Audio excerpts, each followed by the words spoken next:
Hello everyone, आज का session में हम लोग देखेंगे यूरोप में राष्ट्रवाद का उदय।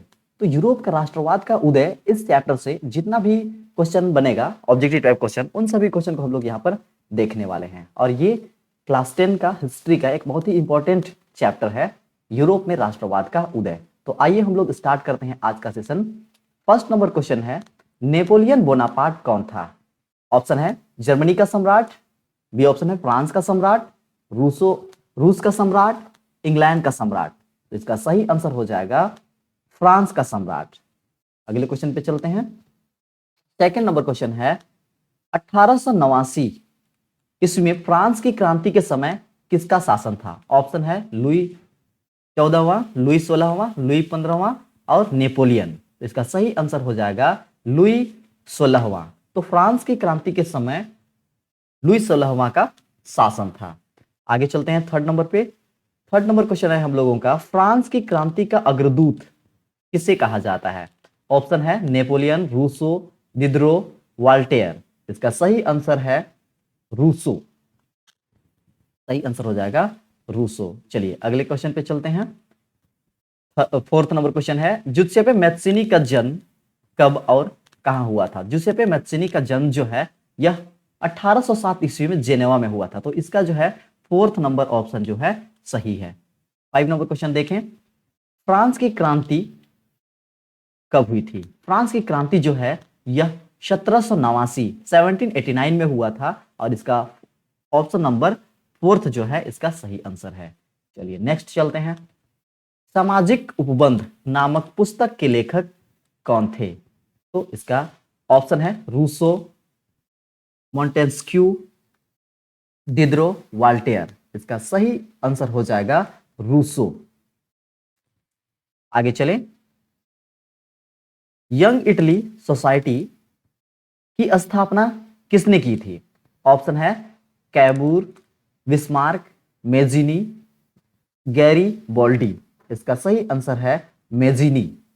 यंग इटली सोसाइटी का स्थापना जो है ये मेजिनी ने किया था। 8 नंबर क्वेश्चन देखेंगे, जब फ्रांस सीखता है तो बाकी यूरोप को सर्दी जुकाम हो जाता है, यह कथन किसका है? ऑप्शन है मैत्सिनी, मैटरनिक, रूसो, बिस्मार्क। इसका सही आंसर हो जाएगा Metternich. 9th number, the spirit of law नामक पुस्तक के लेखक कौन थे? इसका ऑप्शन है वाल्टेयर, दिदरो, मॉन्टेस्क्यू, रूसो। तो इसका सही आंसर हो जाएगा मॉन्टेस्क्यू। ऑप्शन नंबर सी इसका सही आंसर होगा। आगे चलें। 10th नंबर में है, बिस्मार्क जर्मनी का चांसलर कब बना? तो बिस्मार्क जो है ये जर्मनी का चांसलर जो है ये 1871 ईस्वी में बनते हैं। इसका सही आंसर हो जाएगा 1871, डी नंबर। आगे चलेंगे हम लोग 11th नंबर पे। 11th नंबर का क्वेश्चन है आपके स्क्रीन पर, ऑस्ट्रेलिया के साथ प्रसा का युद्ध कब हुआ? तो ऑस्ट्रेलिया के साथ में प्रसा जो है ये आपस में युद्ध कब हुआ? इसका सही आंसर है 1866, ऑप्शन नंबर डी। चलिए 12 नंबर क्वेश्चन पे चलते हैं। 12 नंबर क्वेश्चन है, प्रसा का ऑस्ट्रेलिया के साथ किस संधि के द्वारा युद्ध विराम हुआ? तो प्रसा और ऑस्ट्रिया के बीच में एक संधि हुआ और वह संधि के बाद ही वहां पर जो युद्ध चल रहा था उसका विराम हुआ। तो उसका आंसर है वियना की संधि। वियना की संधि। आगे चलते हैं। अगला नंबर क्वेश्चन नंबर है 13, इटली का एकीकरण कब पूरा हुआ? तो इटली का एकीकरण जो है यह पूरा हुआ था 1871 ईस्वी में। तो 1871 जो है हमारा ऑप्शन नंबर फर्स्ट में है। तो ऑप्शन नंबर फर्स्ट इसका सही आंसर हो जाएगा। आगे चलेंगे। 14 नंबर देखते हैं। आगे चल गए थे हम लोग। बैंक ऑफ फ्रांस की स्थापना किसने की? तो बैंक ऑफ फ्रांस की स्थापना जो है नेपोलियन बोनापार्ट के द्वारा किया गया था। ऑप्शन नंबर फर्स्ट इसका सही आंसर है। आगे चलेंगे हम लोग क्वेश्चन नंबर 15 पे चलेंगे। गैरीबोल्डी कहां का निवासी था? गैरीबोल्डी जो है यह सार्डिनिया पिडमोंट का निवासी था, जो कि ऑप्शन नंबर बी पे इसका सही आंसर है, सार्डिनिया। याद करेंगे गैरीबोल्डी जो है ये सार्डिनिया का रहने वाला था। आगे चलेंगे क्वेश्चन नंबर 16 पे, क्वेश्चन नंबर 16 है हम लोगों का, नेपोलियन संहिता किस वर्ष लागू की गई? नेपोलियन संहिता जो है यह लागू हुआ था 1804 ईस्वी में। तो इसका ऑप्शन नंबर बी जो है सही होगा। आगे चलते हैं, 17 नंबर पे चलते हैं। मासिले किस देश की राष्ट्रभक्ति, यहां पे होना था राष्ट्रभक्ति, थोड़ा सा टाइपिंग मिस्टेक हो गया है, राष्ट्रभक्ति का गीत है। तो जो है ये मासिले जो है यह फ्रांस का राष्ट्रभक्ति गीत था। तो इसका सही ऑप्शन हो जाएगा फ्रांस। 18 नंबर क्वेश्चन देखते हैं। वह राज्य जहां की राजनीतिक सत्ता, यहां पर भी गलती है, थोड़ा सा राजनीतिक होना था यहां पर, तो राजनीतिक के जगह पे कुछ गलती से दूसरा टाइप हो गया है, यहां राजनीतिक होता, राजनीतिक सत्ता उसकी सांस्कृतिक सत्ता से मिलकर बनती है, उसे कहते हैं। तो वहां का राजनीतिक सत्ता और संस्कृति वहां मिलकर जो बनती है उसको हम लोग राष्ट्र राज्य के नाम से जानते हैं। तो इसका सही ऑप्शन हो जाएगा ऑप्शन नंबर बी, राष्ट्र राज्य, याद करेंगे। आगे है 19 नंबर पे, किसी अमूर्त भावना या विचार को किसी मूर्त आकृति, व्यक्ति या वस्तु के रूप में दर्शाने को क्या कहते हैं? इसका ऑप्शन है कल्पनादर्श, संगठन, रूपक, निर्माण। तो इसका सही आंसर हो जाएगा रूपक। 20 नंबर क्वेश्चन देखते हैं। टूटी हुई बेड़िया, मसाल, तलवार, उगता सूर्य आदि प्रतीक क्या है? तो यह जो प्रतीक है यह रूपक का प्रतीक है, option number first. Question number 21 देखते हैं। कैरोल कुर्पिस्की कौन था?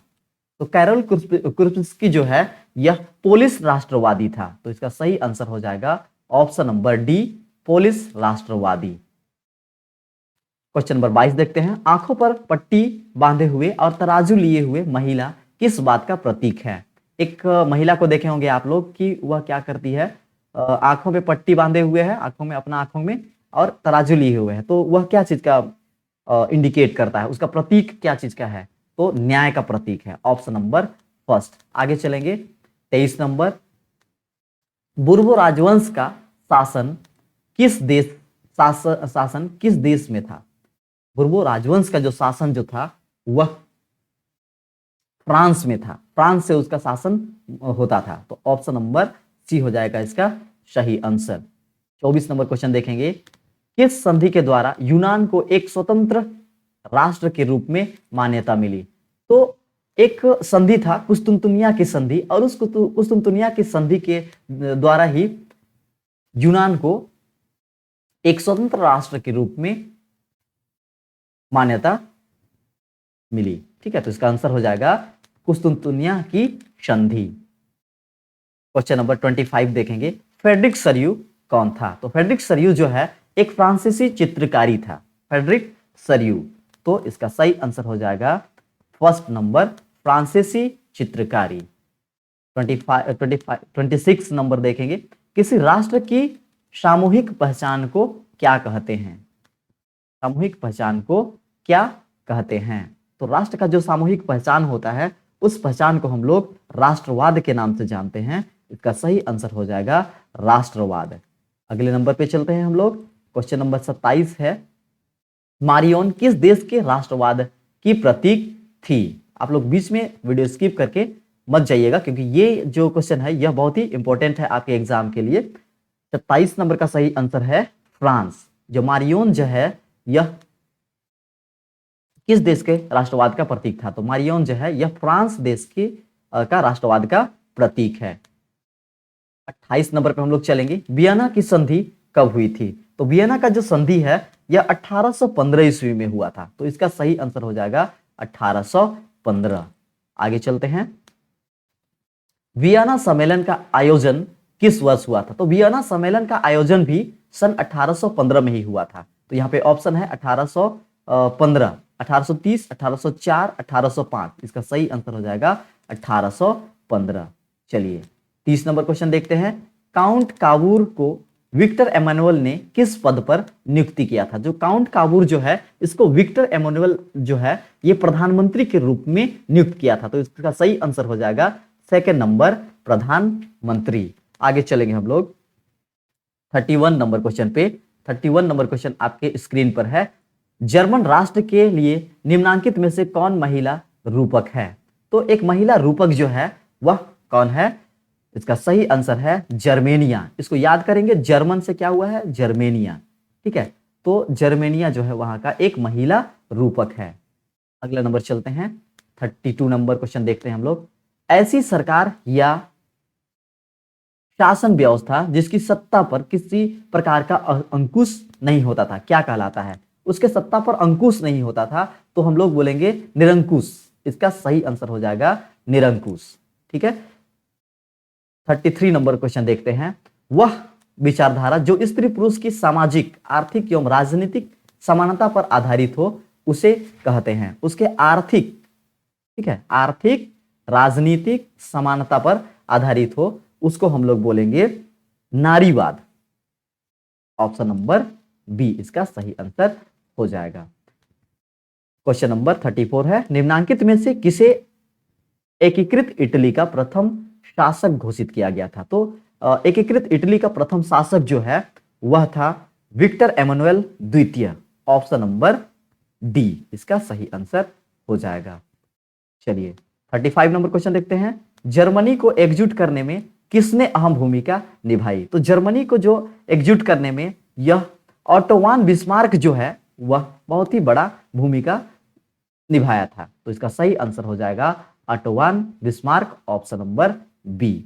आगे चलते हैं, 36 नंबर क्वेश्चन देखते हैं। निम्नांकित में से किस देश को यूरोपीय सभ्यता का पालना के रूप में जाना जाता है? तो यूरोपीय सभ्यता का पालना जो है वह यूनान को बोला जाता है।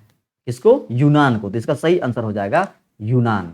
आगे चलेंगे हम लोग 37 नंबर। इटली के एकीकरण आंदोलन का नेतृत्व किसने किया था? तो इटली का एकीकरण का जो आंदोलन था उस आंदोलन का नेतृत्व जो है वह Camillo de Cavour, Count Camillo de Cavour किया था। तो इसका ऑप्शन हो जाएगा ए, कैमिलो दे काबूर इसका सही आंसर है।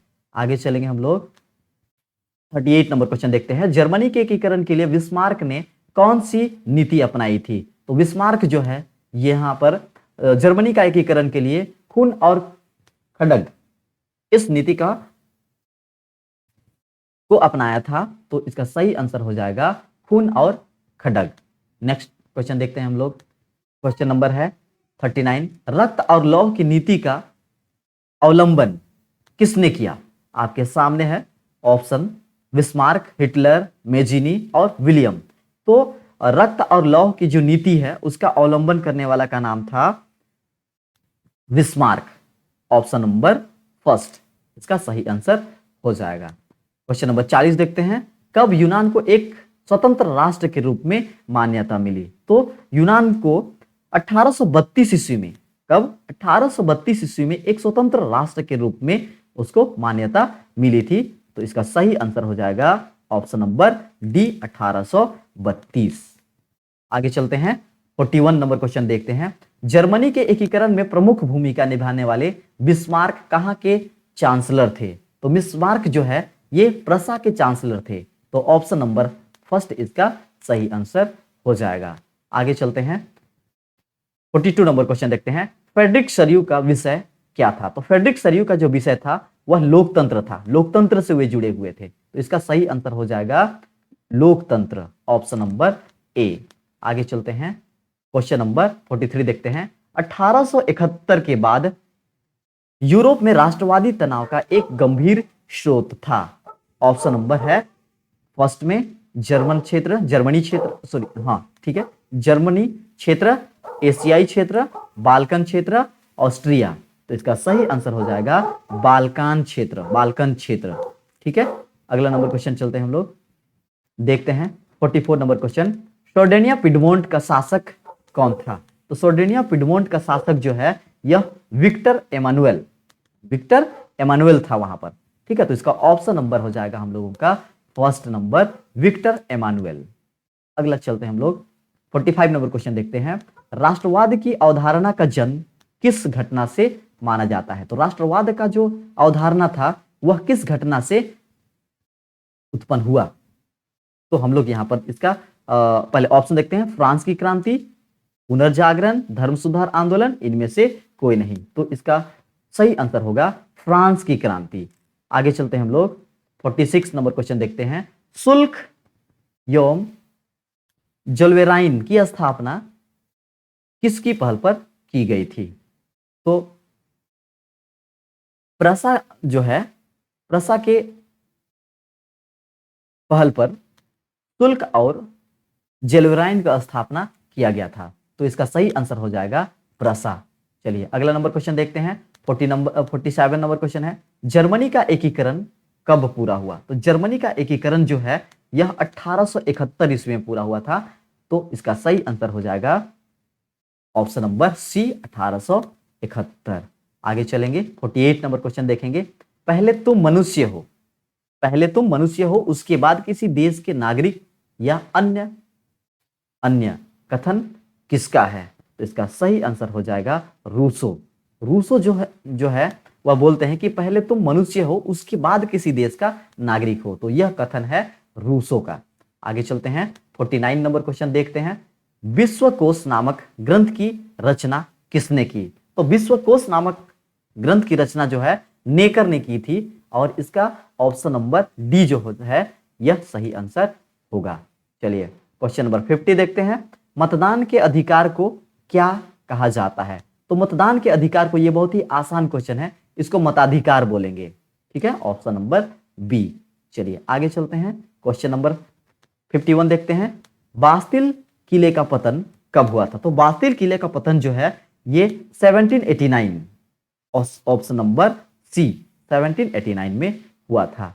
आगे चलेंगे हम लोग क्वेश्चन नंबर 52 देखते हैं। 1815 में आयोजित वियना सम्मेलन की मेजबानी किसने की थी? तो वियना सम्मेलन का जो मेजबानी है यह मैटरनिक के द्वारा किया गया था और इसका सही आंसर है ऑप्शन नंबर डी, मैटरनिक। आगे चलते हैं हम लोग क्वेश्चन नंबर 53 देखते हैं। लिब्रे, लिब्रे क्या है? लिब्रे यहां पर क्या ऐसे होना था, मिस्टेक है थोड़ा सा।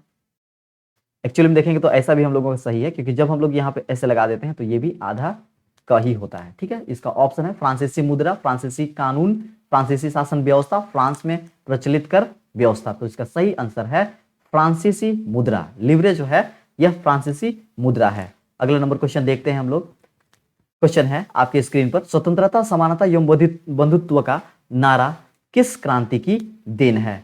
तो स्वतंत्रता, समानता और बंधुत्व जो है वह फ्रांसीसी क्रांति का देन था। तो इसका ऑप्शन नंबर हो जाएगा बी, फ्रांसीसी क्रांति। आगे चलते हैं, देखते हैं क्वेश्चन नंबर 55 आपके स्क्रीन पर देखिए। मनुष्य स्वतंत्र पैदा हुआ है किंतु वह सर्वत्र बंधनों में जकड़ा हुआ है, यह कथन किस दार्शनिक का है? तो इसका सही आंसर होगा, चलिए एक बताइए आप लोग, इसका सही आंसर क्या होगा? डिडरो, वाल्टेयर, रूसो, मोंटेस्क्यू। इसका सही आंसर है रूसो। तो रूसो जो है यह बोलते हैं कि मनुष्य जो है स्वतंत्र पैदा हुआ है किंतु वह सर्वत्र बंधनों में जकड़ा हुआ है, ये रूसो जी कहते हैं। अगला नंबर चलते हैं हम लोग, क्वेश्चन नंबर 56 देखते हैं।